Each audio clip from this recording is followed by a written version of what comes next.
Assalamualaikum warahmatullahi wabarakatuh. Selamat siang, salam sejahtera untuk kita semua. Om Swastiastu, Namo Buddhaya, salam kebajikan. Puji syukur kita panjatkan kehadirat Tuhan Yang Maha Kuasa yang memberikan kita kesehatan, kesempatan, dan keselamatan sehingga pada siang hari ini dapat bersua bersama-sama dengan saya Khalid Mustafa dan Langsung Ramli.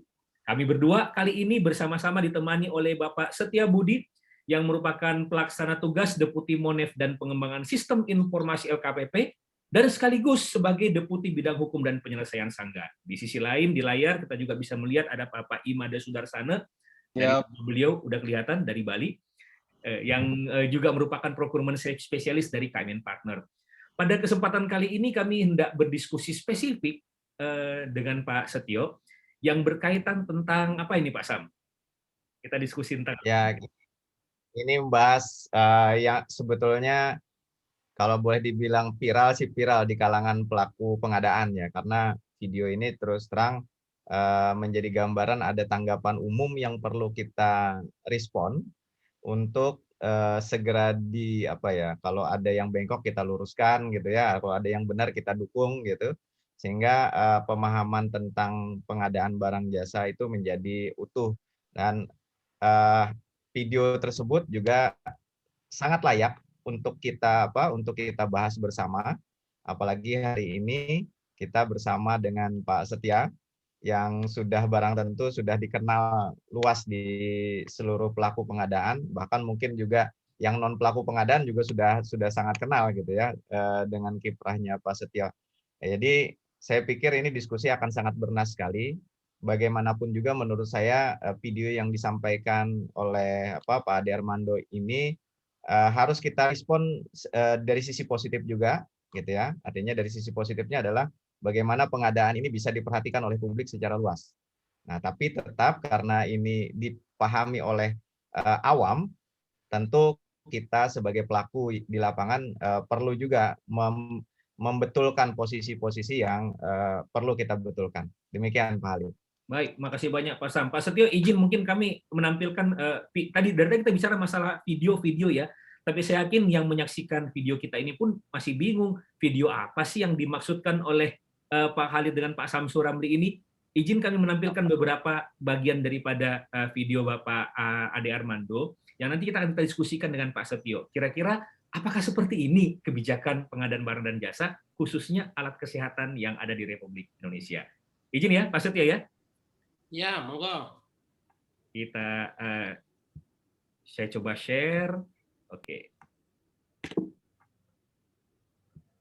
Video kali ini saya tujukan terutama buat Presiden Jokowi, Menteri Kesehatan Budi Gunadi Sadikin, dan Kepala Lembaga Kebijakan Pengadaan Barang Jasa Pemerintah LKPP Pak Roni Dwi Susanto.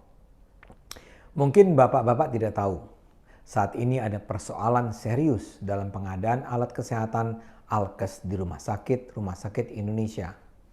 Kondisinya menakutkan. Mayoritas rumah sakit pemerintah saat ini tidak bisa beroperasi secara optimal karena mereka tidak memiliki alat kesehatan yang dibutuhkan. Lebih jauh, karena ketidaklengkapan peralatan ini, rakyat bisa menjadi korban. Bahkan gara-gara kekacauan ini akan banyak pasien tidak dilayani dengan cara seharusnya sehingga mereka bisa kehilangan nyawa hanya karena buruknya alat kesehatan yang tersedia. Apalagi di era pandemi ini. Padahal masalahnya sederhana. Pemerintah pusat sebenarnya sudah mengucurkan dana sangat cukup bagi pelayanan kesehatan di Indonesia. Namun rumah sakit tidak bisa membeli alat kesehatan yang mereka butuhkan karena mereka takut pembelian tersebut bisa membuat mereka dianggap melanggar hukum dan membawa mereka ke pengadilan. Jadi uangnya ada, tapi uangnya tidak bisa digunakan. Dan uangnya tidak bisa digunakan karena ada kebijakan pemerintah. Dalam hal ini kebijakan LKPP yang mempersulit hidup mereka. Gara-gara kebijakan yang mengherankan, rumah sakit dan pasien menjadi korban. Saya minta maaf kepada Kepala LKPP Pak Roni. Tapi saya harus katakan, dari apa yang saya ketahui, masalah utama dari kekacauan pengadaan alkes ini ada di LKPP. Masalah utamanya sebagian besar alkes tidak kunjung ditayangkan di e-katalog alkes. Oke, Pak, langsung saja ini. Ya, Pak Setia udah langsung senyum aja ini. Ada beberapa hal yang perlu kita diskusikan bersama ini. Pak Sam, kira-kira poin-poin apa yang Bapak lihat dari menu yang video tadi? Ya, ini yang mungkin perlu, ini kayaknya Pak Setia yang lebih kompeten untuk menjawab ini ya. Tadi cuman saya mempointing saja nih, ada kalimat bahwa rumah sakit tidak bisa melakukan pengadaan alkes karena, nah ini yang kemudian jadi negasi menurut saya, karena ada kata tidak bisa ini. Padahal berikutnya dijelaskan beliau bahwa tidak bisa karena takut. Nah, karena takut ini berarti kan sebenarnya kalau kita melihat pemberitaan video ini, sebenarnya ini takut dengan katalognya atau takut belanja karena katalog wajib atau seperti apa. Nah, ini yang harus ditegaskan. Kalau kita di pelaku pengadaan sih sudah clear banget ya Pak Halid ya. Gitu Betul. ya. Tapi ini kayaknya perlu ditegaskan lagi oleh Pak Setia. Sebenarnya ketakutan ya, berarti bukan tidak bisa belanja sebenarnya. Tapi poin utamanya yang saya tekankan adalah ketakutan. Nah, kira-kira Pak Setia nih, mohon ini kalau Pak Setia menegaskan, nih saya suka sekali nih karena nah, kalimatnya udah nggak pakai tedeng aling-aling lagi. Wajib nggak sih Pak belanja alkes di katalog itu? Itu aja deh langsung. Silakan Pak Setia. Yang pertama saya pengen meluruskan sedikit ya. Yang pertama, ini bukan kebijakan LKPP ya. Ini kebijakan bahkan kebijakannya ada tertuang di undang-undang terkait penggunaan produksi dalam negeri, itu ada di Undang-Undang Perindustrian, ada di PP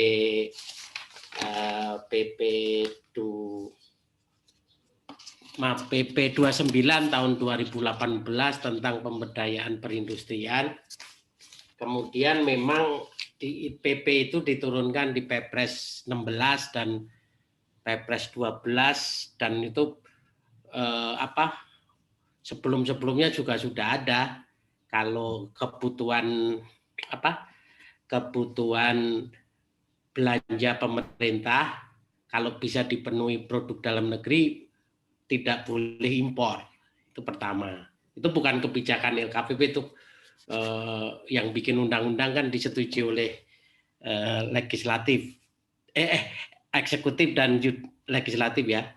Kemudian yang kedua, kenapa tujuannya PDN? Karena tadi kita gara-gara COVID ini untuk menyelamatkan pertumbuhan ekonomi kita, itu satu-satunya cara hanya memperbanyak belanja produk dalam negeri, kemudian memperbanyak belanja produk UKM. Di ketentuannya jelas, tadi boleh, masih kita tidak menutup impor.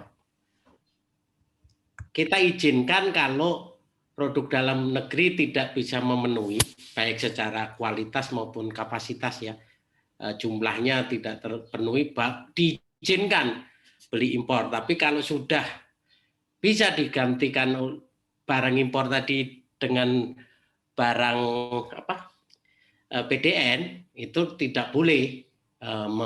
Dan ini dilakukan di semua negara gitu. Satu.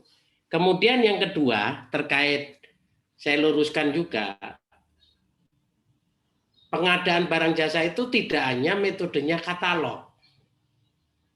Di Perpres 16 dan di Perpres 12, kita baru mengeluarkan Perpres 12, itu kewajiban belanja katalog itu ditetapkan oleh Menteri Sektor, kalau itu APBN, kemudian kepala daerah. Kewajiban untuk ini wajib dibeli lewat katalog, itu tuh berdasarkan keputusan Menteri, itu ada di pasal 50 ayat 5. Ya. Nah, khusus untuk alat kesehatan, itu Menteri Kesehatan memutuskan tidak wajib beli katalog. Ini penting nih. Saya Ada itu, juga Pak? pengen. Ada kesehatan udah yang diwajibkan beli lewat katalog itu hanya obat. Tolong dibedakan obat dengan alkes itu berbeda. Ya. Kalau obat wajib. Tapi masih ada pengecualian. Kalau di katalog nggak memenuhi ya boleh belanja non katalog walaupun diwajibkan ya. Tadi sama seperti produk dalam negeri, kalau kapasitas dan speknya nggak memenuhi ya belanja di luar katalog. Nah ini kan isunya ini kan alat kesehatan ini karena dikaitkan dengan dana dak tadi ya. Terakhir. Nanti ada sesi yang terakhir itu. Cuman tahap awal ini seperti ini, Pak. Seakan-akan karena tidak ada alat kesehatan dalam katalog, ini kesalahan LKPP gitu loh, Pak. Ya makanya kan kita tadi karena nggak wajib, kemudian kembali lagi kita selalu jelaskan apabila belum ada di katalog, kenapa nggak beli pakai metode lain? Metode lain itu apa? Bisa tunjuk langsung, bisa pengadaan langsung kalau di bawah 200, bisa pengadaan khusus kalau penanganan darurat, terus bisa tender cepat gitu kan, atau tender gitu kan. Nah, ini saya pengen meluruskan. Ada image bahwa kalau beli katalog nggak bakalan ditangkap. Gitu. Nah, itu takut mereka, Pak. Ya, ini terus terang saya ceritakan, ini bukan saya nakut-nakutin, tapi sampai hari ini banyak kasus yang belanja katalog juga diperiksa gitu. Orang LKPP udah dipanggil 60 kali. Tapi kan nggak ada yang mau publis kan? Ya. Alhamdulillah diperiksa tapi nggak ada yang jadi tersangka gitu. Jangan sampai, Pak. Ya enggak, saya udah jamin gitu. Anak-anak, walaupun anak-anak di tempat saya udah ketakutan semua. Sekarang di tempat saya kalau bisa ya jangan megang katalog gitu katanya. Jadi jangan proses katalog gitu kan. Saya yakinkan kalau kamu mentaati SOP, kamu tidak saya selalu bilang mau tender, mau katalog, mau tunjuk langsung, mau pengadaan langsung, kalau di situ ada tindak pidana korupsi, di situ ada nerima uang atau markup atau fiktif, nggak ngelihat metodenya pasti ketangkap gitu loh. Setuju Pak, setuju itu. Jadi yang nah dari kasus-kasus yang saya pelajari yang katalog ya, itu bukan katalognya gitu. Indikasinya saya tanya ke penyidiknya, kebetulan kita kan saksi ahli ya, kita nugasin teman-teman jadi saksi ahli mendampingi para APH itu, nerima kok gitu, nerima duit gitu, terus penyedia katalognya nyetor kok gitu. Jadi sandinya ongkos ngeklik katanya gitu. Jadi, kalau dulu kan apel Malang, apel Washington, sekarang sandinya ongkos ngeklik. Kalau nggak ada ongkos ngekliknya pindah, gitu katanya. Lah, itu mau metode apapun, ya kalau ada korupsi pasti ketangkep, gitu. Ini image pendapat bahwa kalau katalog enak, nggak bakalan diperiksa, belum. Gitu. Sekarang sih belum gitu kan. Nanti ngendosnya 5 tahun lagi bisa gitu loh. Jadi kasus-kasus yang diperiksa di LKPP itu katalog 2016, 2015 itu diperiksain satu-satu anak-anak LKPP. Kemudian yang sudah sidang juga sudah ada. Ternyata kasusnya tadi nyetor gitu. Berarti bahwa sebenarnya metode e-katalog dengan perilaku korupsi itu tidak menghilangkan perilaku korup kan, tergantung orangnya kan, Pak? Iya, tergantung orangnya. Jadi kita sudah jawab, ngasih saran ke para Pemda ya. Kenapa kamu nggak belanja bulan Januari? Kenapa kamu nunggu katalog? Butuhnya sekarang kok, gitu loh. Kenapa kamu tunda-tunda? Salah dia, saya bilang. Jadi kalau darurat, kalau ada pasien yang butuh pengadaan khusus, kenapa lu tender? Kan aneh. Ya, jadi kelihatan nih Pak sebenarnya apa yang Saya kemarin baru menyelesaikan kasus. Aneh kan tuh. Kemarin saya udah tahu untuk nangani COVID kok ditender. udah tahu penyedia tunggal, jadi hanya satu-satunya itu yang bisa memenuhi. Lah kok ditender? Saya pertama kali jadi deputi hukum, pindah dari Sesama baru seminggu langsung saya batalin tuh. Saya suruh pindah tunjuk langsung. Loh, tunjuk langsung tuh Pak. Teman-teman tuh ketakutan. Wah, nilainya gede ya Pak. Loh, kalau penyedia tunggal kamu tender, malah saya tangkap, saya bilang. Karena kemarin ada kasus, unsur melawan hukumnya itu apa coba? Apa itu Pak? Harusnya PL di tender, masuk 4 tahun. Oh, karena gini, di pasal 38 itu kan tender adalah pilihan terakhir. Iya. Enggak, jadi gini, karena di tender yang ikut makelar. Yang penyedia tunggalnya nggak nawar, yang punya itunya itu nggak nawar, karena penyedia tunggalnya ngomong saya, siapapun pemenangnya pasti ke saya Pak. Sayalah yang ngatur pemenangnya, gitu loh. Ya. Sekongkolan, pengaturan. Ya, ada pengaturan ya. Ya. Jadi pojanya nggak ngatur, terjadilah persekongkolan horizontal. Masuk 4 tahun, sayangnya pojanya kena gitu loh. Saya kasihan juga. Itu memang sudah punya niat dari awal berarti Pak Budi ya? Nah, saya kemarin menterinya protes ke saya, Pak Setio ini gimana? Jelas satu-satunya hanya dia, kenapa ditender? Anak buahnya karena ngelihat nilai gitu loh. Kasus yang tadi saya sebutkan tuh, dulu kasusnya itu karena nilainya 200 miliar harus tender gitu. Padahal ini mau nilai berapapun kalau penyedia tunggal langsung ke yang punya izin. Nah, ini kesalahpahaman umum nih Pak Setia. Jadi kita melihat dari pemahaman dari apa yang disampaikan Pak Armando ini juga sama nih, kesalahpahaman awam bahwa misalkan di video ini disebutkan seolah-olah wajib katalog itu gitu kan. Sebenarnya tidak. Katalog atau e-purchasing itu kan hanya salah satu metode pemilihan saja. Kalau memang di katalognya tidak ada ya jangan e-purchasing. Berarti di video ini sudah terjawab mestinya bahwa ada yang kurang pas yang disampaikan oleh Pak Ade Armando terkait asumsi bahwa pengadaan alkes itu wajib katalog. Yang kedua saya catat ini, saya juga cari-cari Pak, memang tidak ada peraturan Menteri Kesehatan yang menyebutkan bahwa alkes itu wajib katalog, itu tidak ada. Yang ada hanya Permenkes 63 tahun 2014 itu menyebutkan pengadaan obat berdasarkan katalog. Jadi benar sekali nih. Jadi informasi yang Pak Setia sampaikan mudah-mudahan juga menjadi counter nih atau meluruskan yang tadi yang bengkok bahwa pengadaan alkes itu tidak ada kewajiban melalui katalog. Pak Sam, sebelum Pak Setia jawab juga ini, saya mau menampilkan video lanjutan dari Pak Ade Armando. Mohon diklarifikasi juga ini Pak ya, Pak Setio, karena ini mengatakan bahwa kewenangan ada pada LKPP. Kita memastikan aja. Tahu duduk persoalannya. Begini ceritanya. Di Indonesia, sejak era Pak Jokowi, ada kebijakan e-katalog alat kesehatan di bawah LKPP.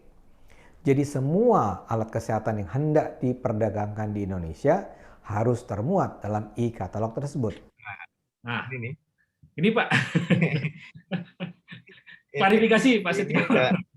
Oke. Jadi berdasarkan Perlem katalog, dan kemarin sudah keluar Perlem revisi Perlem katalog, Perlem 9 tahun 2021, itu kita keluarkan revisi turunannya Perpres 12 ya. Katalog itu di Perpres 16 sebelum kita rubah itu ada 3. Katalog nasional itu yang memproses prakatalog sama pengelolanya itu LKPP.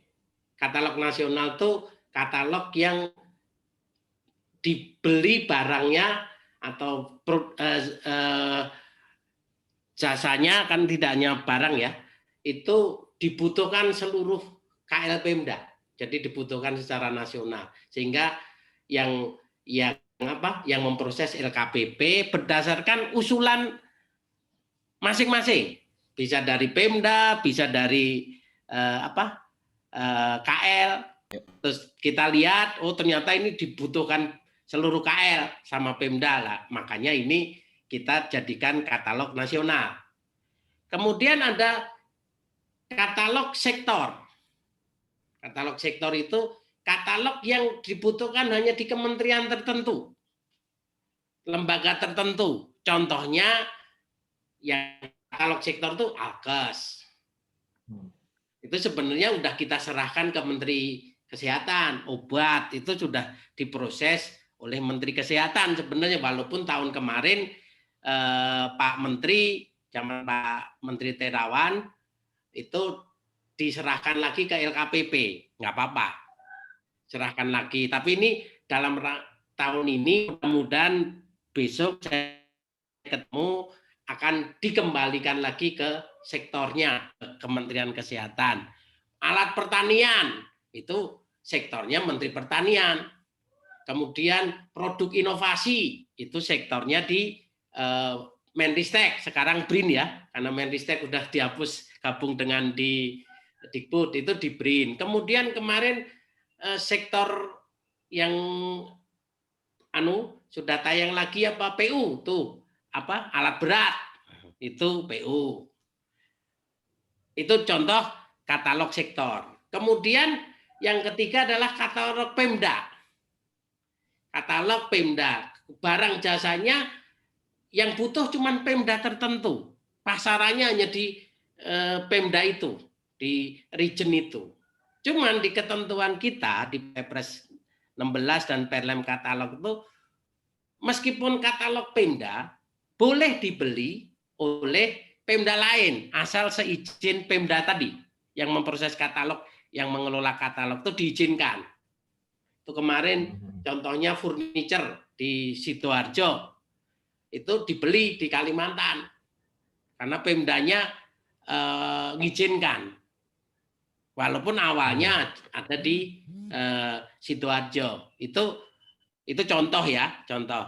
Kemudian yang semuanya tadi, baik katalog Pemda, katalog sektor dan katalog LKPP tadi, itu semuanya nanti tayang di satu tempat. Katalog, namanya katalog yang dikelola oleh sistemnya yang nyediain LKPP gitu.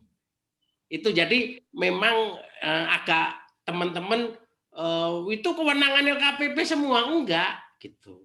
Kemudian yang ketiga ya, sama, semuanya tetap harus kebutuhannya yang menentukan spek, yang menentukan kebutuhan itu bukan LKPP, karena LKPP nggak jago teknis. Ini kok LKPP kuasa sekali? Memang enggak. Yang menentukan ya, misalnya Alkes tuh ya yang menentukan adalah Menteri Kesehatan, bukan kita. Gitu. Jadi bukan LKPP hanya mengelola. Kalau nasional prakatalognya ada di LKPP. Kemudian ini saya mumpung fresh by oven ya, jadi baru saya tanda tangan SOP untuk katalog baru, proses katalog baru ya. Teman-teman biar tahu nih, kalau dulu katalog prakatalognya bisa 6 bulan, bahkan bisa setahun, gitu kan. Sekarang dengan revisi Perpres 16 dan Perpres 12 dan Perlem 9, Perlem baru mengenai katalog dan toko daring, saya jamin proses katalog itu maksimum 2 minggu tayang. Kemudian pendaftaran katalog saya buka setiap hari.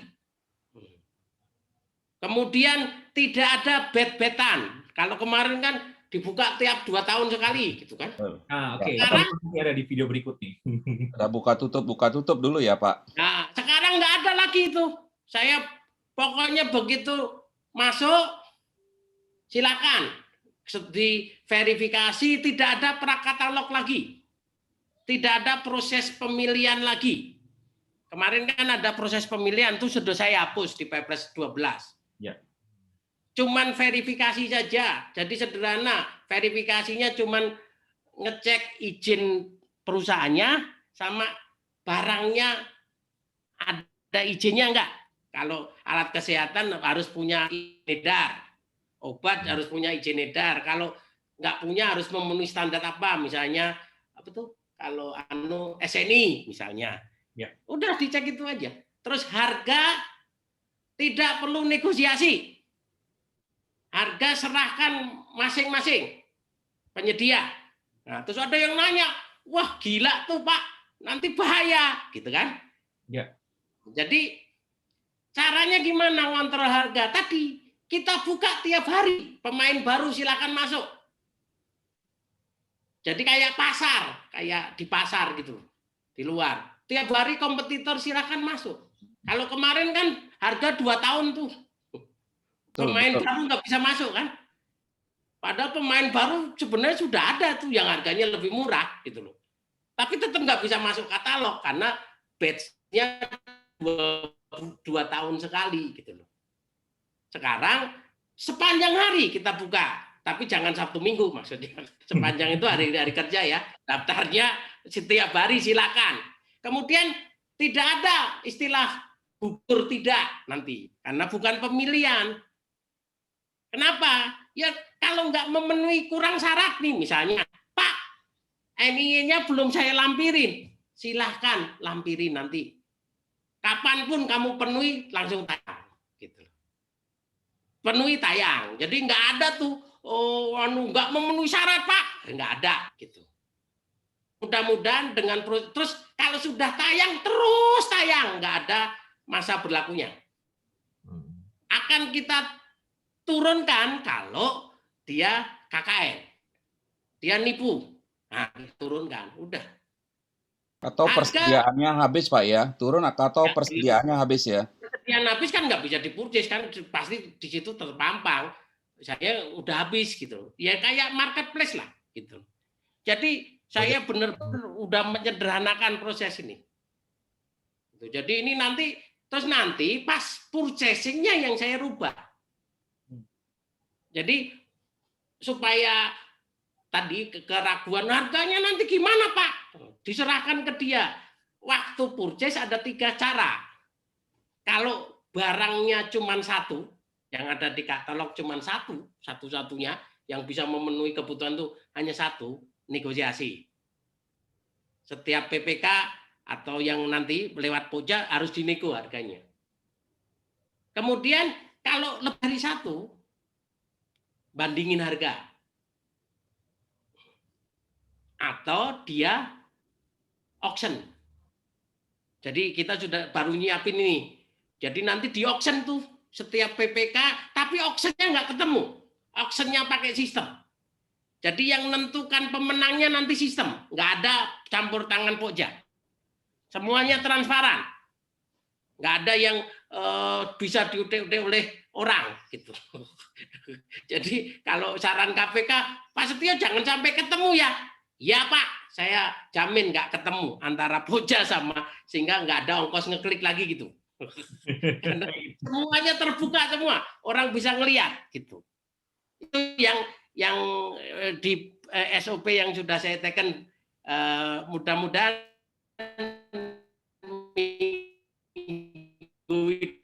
depan ini saya mau konferensi pers. Kapan Pak rencananya Pak tadi? Ini apa? Model Kapan rencananya? Apanya? Kapan tadi mulai berlakunya Pak?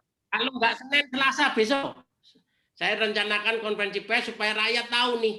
Jadi kemarin kan keluarnya katalog sektor, katalog daerah lama Pak, gitu. Ya. Dari Pemdanya protes ke saya. Saya waktu ini jadi PLT itu saya bongkar semua tuh. Ya. Udah pokoknya nggak usah lama-lama gitu. Jadi nanti dengan sistem, dengan semuanya masuk sistem, insya Allah nggak akan ada yang dipanggil APH. Oke. Jadi ini ngamankan semuanya, gitu.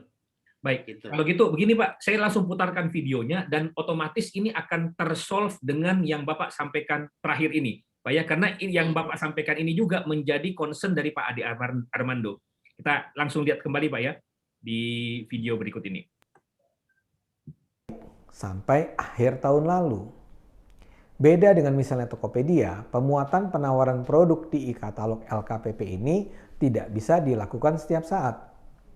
LKPP menetapkan waktu kapan para produsen alkes bisa memasukkan proposal penawaran produk agar bisa dimuat dalam e-katalog.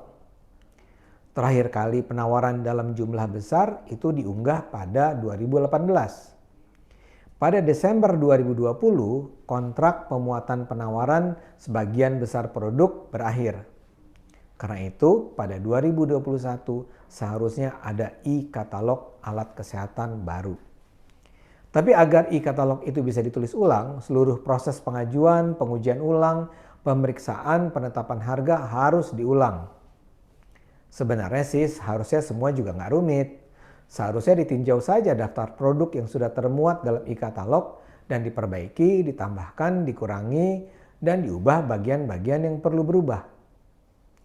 Celakanya yang berlangsung tidak sesederhana itu. Saat ini, pada Juni 2021, e-katalog baru itu tidak kunjung difinalkan LKPP.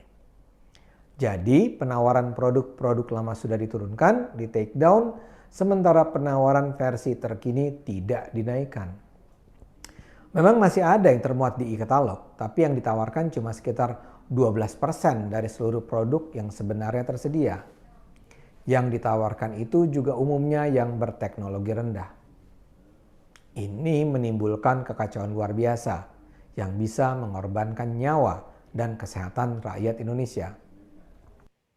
Oke, jadi yang disampaikan tadi itu sudah tinggal kenangan Pak ya? Ya, dan saya luruskan ya, proses katalog alkes itu dimulai sejak 4 September 2020. 4 Itu September sudah 2020 ya? Ya. Itu tadi karena kita tadi menjalankan undang-undang tadi yang diproses yang PDN dulu. Itu 6.946 produk. Tayang tuh di tanggal 7 Oktober 2020 ya. Ya. Itu 6.946 produk. Kemudian tanggal 23 Oktober 2020 kita proses alkes yang impor, tapi untuk yang COVID, penanganan COVID. Itu ada 192 produk. Itu tayang 12 November 2020. Cuma 1 bulan Pak, dari Oktober ke November ya? Iya, jadi nggak lama sebenarnya. Kemudian yang sekarang ini 41.000 produk. Ya. 41.000 produk itu ada yang PDN 1.500 produk, kemudian ada sisanya impor. Impor itu dimulai prosesnya 23 Oktober, dimulai prosesnya 10 Desember 2020. Status hari ini ya. Ya, saat video dibuat ya.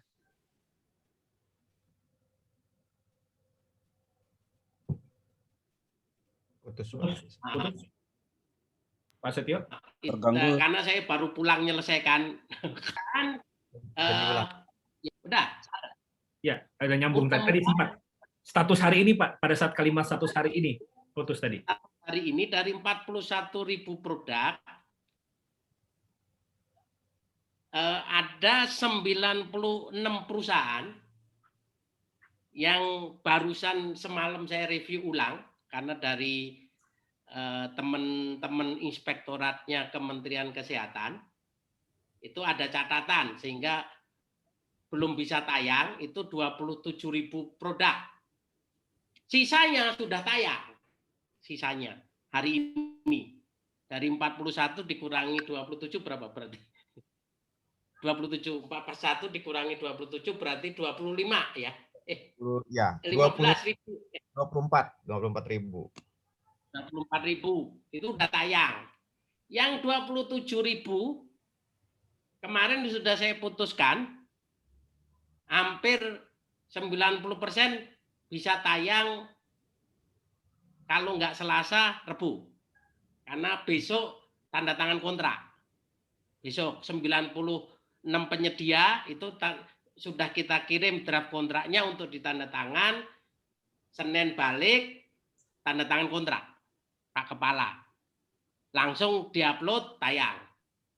Yang nggak tayang, yang tidak memenuhi syarat. Misalnya nggak ada NII-nya, izin edarnya, itu nggak bisa, saya nggak mau karena nanti saya ditangkap kejaksaan karena kalau tidak punya izin edar nggak boleh beredar di Indonesia. Kemudian tidak punya, kemarin yang jelas itu tidak punya IPAK. IPAK itu izin penyalur alat kesehatan yang nawar itu, atau dia nggak nawar sama sekali. Setelah diproses dia mengundurkan diri, maksudnya Pak saya nggak jadi deh gitu, atau negonya nggak cocok harganya. Ya nanti tuh saya baru bisa lapor mungkin Senin lah, tapi nggak nyampe 10% yang seperti itu. Insya Allah 41.000 tayang. Kurangi 10% ya. Kemudian Senin besok juga mulai saya umumkan proses katalog yang SOP baru tadi, yang sepanjang hari kita buka besok. Ini tidak hanya untuk Alkes ya, semuanya kita buka. Nanti setelah konferensi pers nanti bisa katalog Pemda, katalog sektor itu pakai SOP baru. Kenapa bisa 2 minggu? Karena prosesnya yang tadi kita pangkas. Tidak perlu review, tidak perlu nego, tidak perlu macam-macam. Tahapannya dari 10 kita jadikan 4. Kemudian untuk Alkes hari Senin itu kita buka baru untuk yang di luar 41.000 ya. Kemudian yang kedua Alkes lain yang usulannya Kementerian Kesehatan tuh ada dari dana DAK gitu ya katanya, yang non Alkes, non alat kesehatan, tapi dibutuhkan rumah sakit. Apa? Saya tanya, Pak, filing kabinet gitu katanya. Contohnya lemari penyimpan alat gitu ada tuh katanya. Ya udah itu masuk yang kloter yang kedua ini yang supaya yang 2 minggu gitu. Dengan catatan masih dilempar ke LKPP. Jadi Pak Menteri minta tolong yang ini dipegang LKPP lagi deh. Nanti sisanya baru ke Kemenkes. Nggak apa-apa sih. Gitu. Terus paralel juga kita juga kemarin ini kan dana DAK kan tidak hanya tidak hanya Kemenkes ya, ada Dibut, ada PU. Nah, PU itu kemarin ada juga, saya contohkan nanti katalog itu ada kemarin dia lagi proses katalog untuk rumah moduler. Rumah moduler. Itu kita juga yang kayak Lego lah. Jadi plek. Kayak Lego lah begitu, tinggal masang. Itu katanya dia butuh 10 juta unit katanya. Sekaligus nih, silakan Anda masuk katalog nanti 2 minggu tayang. Itu. Kemudian Dikbud juga sama. Dikbud itu yang dana DAK itu sebagian sudah tayang. Sebagian udah tayang pas setelah Lebaran, seminggu setelah Lebaran udah tayang. Kemudian yang tadi masih ada catatan dari tim review besok saya putuskan, besok ya, besok Senin itu saya putuskan apakah memang temuan tim review tuh yang dari inspektorat tuh layak memang ini nggak bisa tayang atau tidak, itu kita putuskan besok. Nah itu sehingga besok kalau sudah putus ya langsung kontrak, langsung tayang. Ya. Oke, Pak. Kalau begitu begini, ini terakhir nih, Pak. Video terakhir yang akan saya paparkan kepada Bapak, sekaligus sebenarnya mengulang daripada klausul yang di awal tadi. Ini berupa ketakutan daripada pengguna jasa kita. Ya, kita sampaikan lagi, Pak. Rakyat Indonesia. Akibat pertamanya, rumah sakit pemerintah memutuskan tidak belanja alat kesehatan. Mereka khawatir kalau mereka membeli tidak lewat e-katalog, di kemudian hari mereka bisa terkena perkara hukum. Karena alat kesehatan tidak dibeli, pelayanan kesehatan pun menjadi memburuk. Kalau Anda misalnya mendengar ada kasus-kasus di mana rumah sakit tidak memiliki cukup ventilator dalam suasana pandemi, sangat mungkin itu terjadi karena mereka memang tidak membeli tambahan ventilator meskipun sebenarnya anggaran tersedia. Dan celakanya lagi, 1 bulan dari sekarang, kalau dana alokasi khusus yang disediakan oleh pemerintah pusat tidak digunakan oleh daerah, dana tersebut akan ditarik kembali ke Jakarta. Presiden Jokowi beberapa waktu yang lalu sempat mengkritik pemerintahan daerah yang tidak memanfaatkan dana ke daerah yang sudah dikucurkan. Dalam kasus alat kesehatan, ironisnya, mandeknya dana tersebut terjadi akibat kebijakan LKPP yang membuat penyerapan dana memang tidak mungkin dilakukan. Oke, Pak, terakhir ya. Ini ada 3 hal yang tadi perlu kita tegaskan. Yang pertama, ketakutan tidak membelanja melalui e-katalog. Yang kedua, DAK yang kalau tidak dimanfaatkan dikembalikan ke pusat, yang sebagian besar juga menunggu katalog. Dan yang ketiga, benarkah hal ini merupakan kebijakan LKPP? Silakan Pak Setio. Yang pertama, untuk dana DAK ya, baik Kemenkes, PU maupun pendidikan, itu kemarin kita diskusi memang ketentuan Kementerian Keuangan terakhir masuk laporan Karwas itu kartu pengawasan, jadi kontrak itu harus didaftarkan di sistem Sakti itu 21 Juli ya, tolong dicatat tuh, 21 Juli 2021. Itu sudah berkontrak Pak ya? Itu sudah berkontrak ya?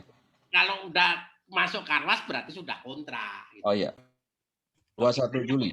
21 Juli. Nah kemarin Pak Menteri Pendidikan, Pak Menteri Kesehatan, supaya aman, teken kontraknya ditarik 2 minggu sebelum tanggal 21. Gitu ya. Jadi dengan tadi perkembangan saya laporkan katalog tadi Pak, itu udah nggak usah khawatir, minggu depan semua tayang. Kemarin ada pertanyaan, Pak seandainya nggak tayang, gimana solusinya? Ini nggak ada seandainya. Saya bilang nggak ada seandainya udah.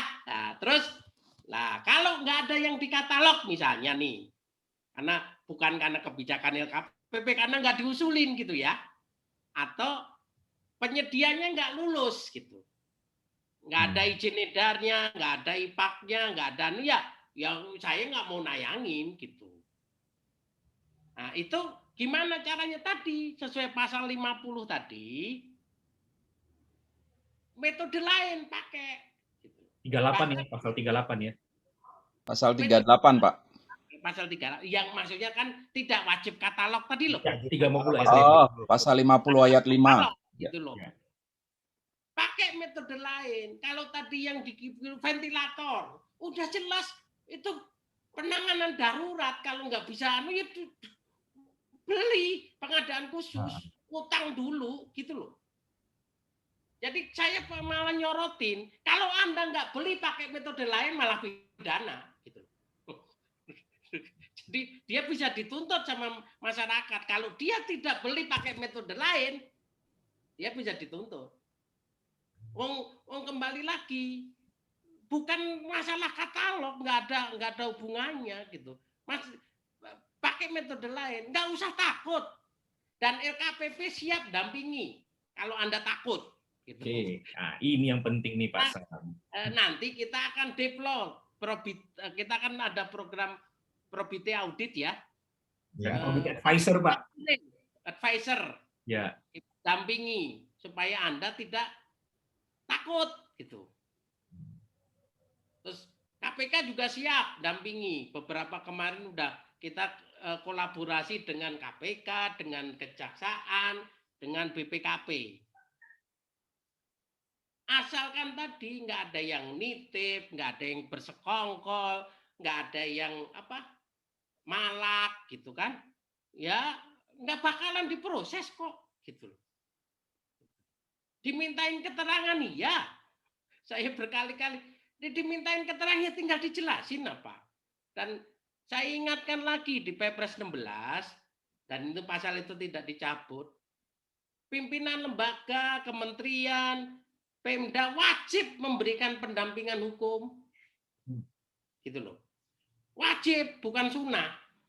Kalau dipanggil, terus saya tekankan lagi ketentuan edarannya KPK, edarannya Polri, Kejaksaan, bahwa kalau belum FHO tidak boleh disidik kasus korupsi pengadaan itu.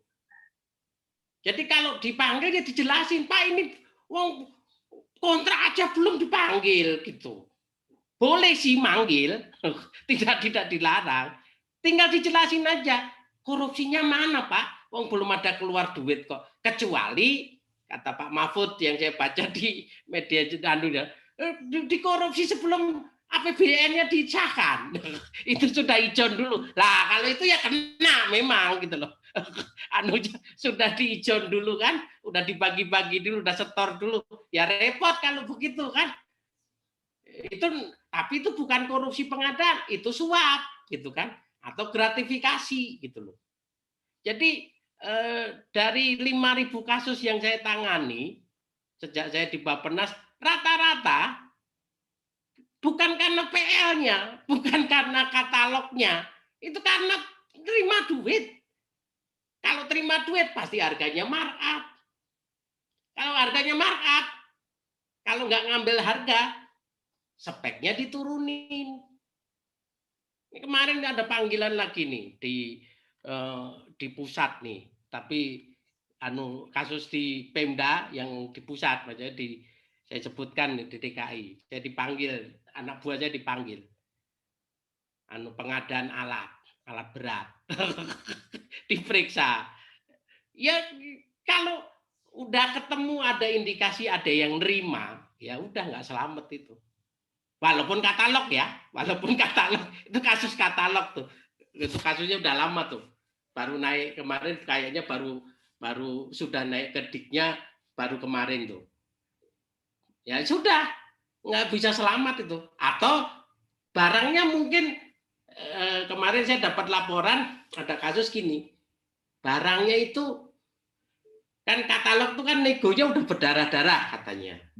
Kata teman-teman Pak, nego DLKPP itu kadang apa tuh terlalu sadis katanya gitu. kata teman-teman. Lah pas purchasing suruh nyetor Pak gitu. Jadi pas purchasing suruh bayar, ngasih sumbangan lah, sumbangan sukarela susu segar, sumbangan sukarela setengah garong, sama susu tante, sumbangan sukarela tanpa teken gitu katanya. Nah akhirnya apa? Yang ditempuh penyedia apa? Ini kasus yang sudah saya kebetulan ahlinya ya, itu barangnya yang tertera di katalog itu produk impor, merek Amerika. Yang dikirim merek Cina, tapi ditempelin merek Amerika. Dan pas koyo namanya petunjuk Allah ya, pas diperiksa itu mereknya ngeletek Pak, jatuh mereknya, yang ketahuan yang aslinya, oh ternyata ini produk Cina. Wow, ya wes lu nggak selamat. Terus ditanya sama penyidiknya, kenapa lu sampai ganti apa barang gitu loh. Lu sampai palsu mereknya itu kenapa? Habis saya dimintain setoran ya Pak. Ya wes, benar nggak selamat lo saya bilang. Kenapa mau nyetor gitu? Lah tadi lo kalau nggak ngasih setoran ngekliknya pindah ya Pak. Pindah, jadi dipindah ngekliknya. Lah kalau kayak gitu ya nggak selamat gitu loh. Jadi nggak usah khawatir Pak ya, selama tadi tidak ada setoran, gratifikasi ya apel Malang, apel Washington kayak gitu Pak ya. Itu yang perlu diperhatikan. Ya, Jadi terus saya mumpung ingat nih. Ya. Di Perpres 12 sama Perlemnya Pak. Ini nanti perlu dikasih tahu nih. Saya bikin pasal pintu keluar. Apa itu pasal pintu keluar? Pasal untuk mendorong inovasi. Karena pengadaan itu kan berkembang terus. Tiap hari kita harus menemukan metode baru. Kalau kita harus ngikuti aturan, aturan itu selalu ketinggalan zaman. Makanya saya bikin pasal pintu keluar. Jadi kita bolehkan kalau pejabat di lapangan itu menemukan hambatan aturan yang menghambat di pelaksanaan di lapangan dalam rangka untuk mencapai tujuan bernegara ya, mencapai tujuan programnya pemerintah gitu, bukan untuk korupsi, boleh berinovasi di luar sistem ini gitu, boleh menemukan metode baru, silakan, asalkan alasannya jelas tadi. Asalkan tidak markup, tidak fiktif, tidak terima uang. Makanya saya bilang, Pak Khalid kan kemarin kan bahas mengenai PP konstruksi itu. Ya. Nah, di situ kontraknya masih jadul. Lancam harga satuan terima jadi. Di luar itu jenis kontrak udah berkembang macam-macam gitu kan. Makanya saya bunyikan. Antara lain, tidak hanya itu. Ya. Boleh bikin jenis kontrak yang lain, silakan gitu loh.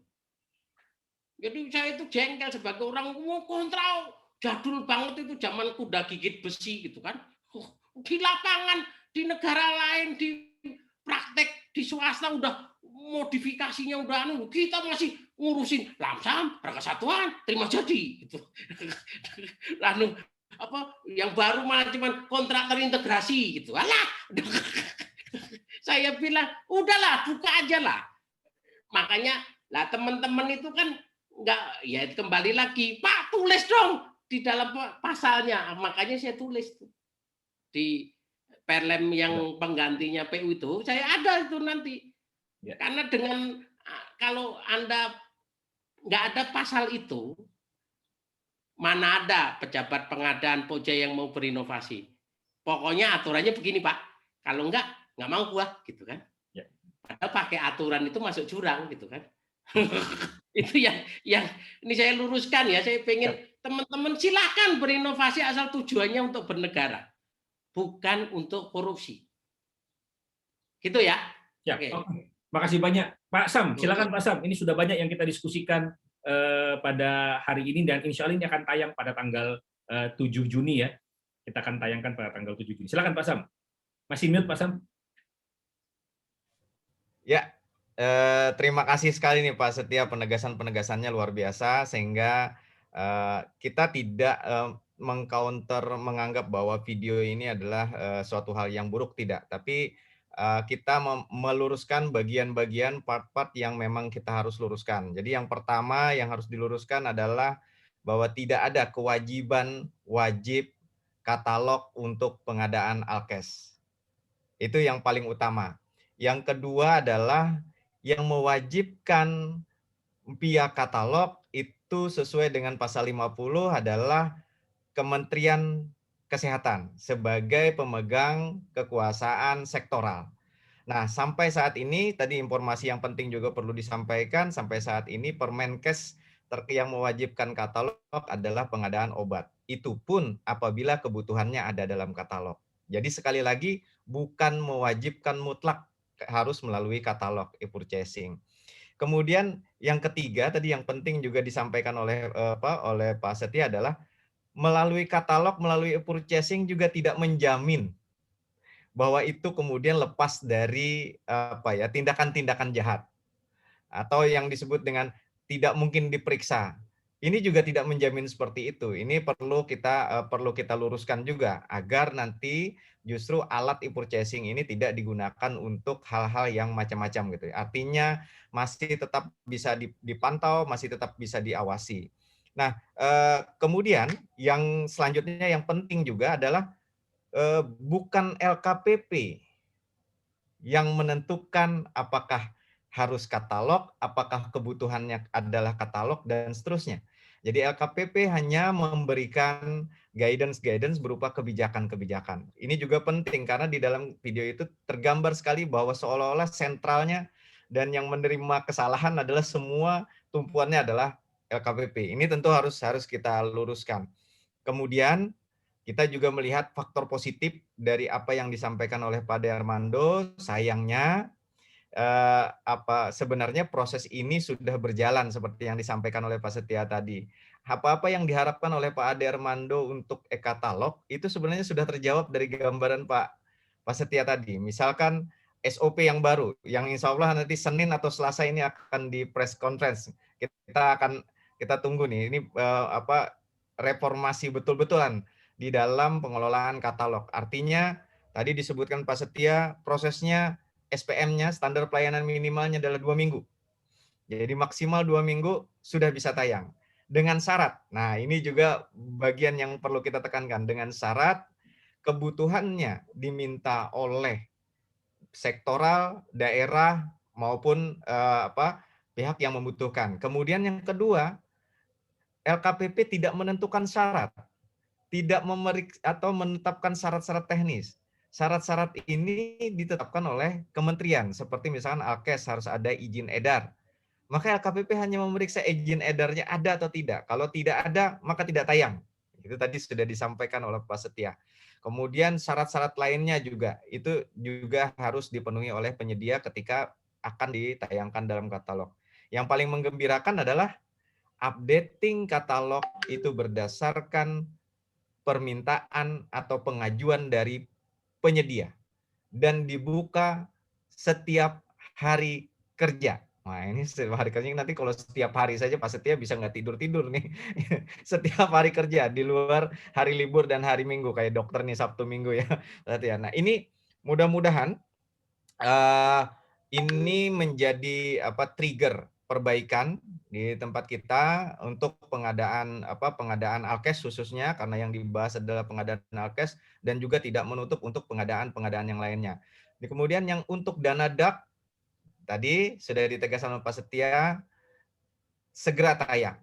Jadi segera tayang. Tetapi harus juga sebagian sudah tayang. Ya, sebagian juga sudah tayang. Tadi ada 15 ribuan yang sudah tayang, yang sudah pasti bisa dieksekusi. Tinggal tadi dari 27 ribu juga sudah 90%-nya sudah dipastikan akan segera tayang.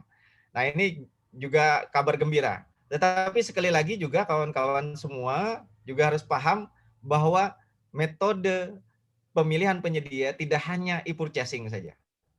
Kalau memang kebutuhannya tidak ada di dalam katalog, maka tidak diharamkan untuk menggunakan metode pemilihan lain. Justru tadi Pak Setia menyebutkan, jika kebutuhan ini kebutuhan yang mendesak untuk penanganan COVID seperti ventilator, kemudian alasannya menunggu katalog yang tidak wajib, maka perbuatan itu sama dengan menunda-nunda yang mengakibatkan korban jiwa. Jadi bisa jatuhnya pidana ya Pak Setia, itu tadi sudah ditekankan. Jadi silakan gunakan metode lain, percepatan harus dilakukan. Kemudian terakhir yang paling penting tadi juga yang saya garis bawahi betul dari apa yang digambarkan Pak Setia dengan rencana Perlem itu, sekali lagi peraturan bukan untuk membuat manusia menjadi robot. Peraturan adalah tetap untuk membuat manusia menjadi manusia yang bisa berpikir dan menggunakan alat yang tepat. Ini menurut saya sangat penting sekali. Tadi Pak Setia bilang bahwa silakan berinovasi. Bahkan inovasi pun juga dibuka nanti di Perlem pemilihan penyedia yang baru terkait konstruksi. Ini menandakan bahwa sudah tanda tangan, bukan sudah ditanda bukan tangan sudah lagi. tanda tangan. Siap, sudah Sudah ditanda bisa tangan. dipraktikkan. Iya, siap. Sudah bisa dipraktikkan. Nah, ini berarti menandakan bahwa LKPP dalam menyusun kebijakan dan beserta lembaga-lembaga kebijakan lainnya menyusun kebijakan ini adalah tetap dengan semangat memanusiakan manusia, bukan membuat manusia menjadi robot yang taat dan patuh hanya kepada peraturan tanpa berpikir, tanpa memilih, tanpa inovasi. Mungkin demikian Pak Halid yang bisa saya simpulkan dari diskusi kita yang bernas hari ini. Baik, makasih banyak Pak Sam. Pak Sudarsana, apakah ada yang sudah disampaikan sebelum kita closing? Baik, nampaknya Pak Sam sudah panjang lebar tadi menjelaskan terkait dengan pasal 38. Saya hanya memberikan support saja kepada teman-teman pelaku pengadaan yang ada di KLDI. Ingat bahwa kita di pengadaan barang jasa itu tidak sendiri. Jadi kalau ada ketakutan, silakan berdiskusi dengan teman-teman yang paham. Tempat berdiskusi banyak sekali, salah satu tadi diantaranya Pak Setia mengatakan bahwa LKPP membuka diri. Jadi jangan pernah merasa takut untuk mengeksekusi paket. Eksekusilah secepatnya. Itu saja, terima kasih. Baik, makasih. Bu Juni Irawati, apakah ada yang sudah disampaikan? Silakan.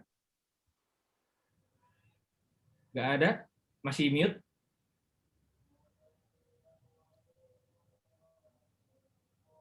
Terima kasih kepada Pak Setiabudi yang sudah menyampaikan pemaparannya, penjelasannya terkait dengan e-katalog ini, dan semoga menjadi angin segar ya buat teman-teman, terutama untuk di rumah sakit ya Pak, bahwa proses e-katalog bisa dijalankan oleh pihak LKPP dan pihak kementerian terkait Pak ya. Terima kasih Pak. Oke, baik Bu Ira. Kalau begitu terakhir saya closing.